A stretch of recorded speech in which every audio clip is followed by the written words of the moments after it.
దాదాపుగా 390 రకాల పాపాలు ఉన్నాయి.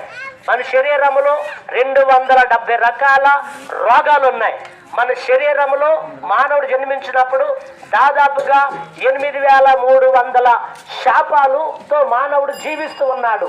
ఈ పాప బంధకం నుంచి విడిపించడానికి దేవాది దేవుడిగా యేసుక్రీస్తు ప్రభువారిగా శరీరాన్ని ధరించుకొని ఈ లోకానికి వచ్చారు. యేసుక్రీస్తు ప్రభువారు మనందరి కోసం చనిపోయారన్న సంగతి మనకు తెలుసు. ఆయన తిరిగి లేచాడన్న సంగతి తెలుసు. విచారం ఏమిటంటే ప్రార్థన మందిరానికి వెళుతున్నాం కానీ మన జీవితంలో సరైనటువంటి మారు మనసు లేదు.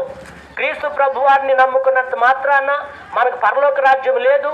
బాప్తిసం తీసుకున్నంత మాత్రాన మన పరలోక రాజ్యం వెళ్ళము. ఎందుకో తెలుసా? క్రీస్తు ప్రభువారు అంటున్నారు పౌలు గారితో, నేను క్రీస్తును పోలి నడుచుకునిచున్న ప్రకారముగా మీరు కూడా నన్ను పోలి నడుచుకోమంటున్నాడు. మరి అటువంటి పోలికలో ఉండేటువంటి మన జీవితాల్లో ఎప్పుడు ఎలాగ మారగలం? మనలో సరైన మార్పు రావాలి. యేసుక్రీస్తు ప్రభువారు చనిపోయి తిరిగి లేచారు. ఎందుకు తెలుసా? మనం బ్రతికించడానికి. యేసు ప్రభువారు అంటున్నారు, నా యందు విశ్వాసం ఉంచేవారు చనిపోయినా మరలా బ్రతుకుతారు అంటున్నాడు. ఆయన మనం బ్రతికించడానికి లోకానికి వచ్చాడు ప్రియమైన బిడ్డలారా.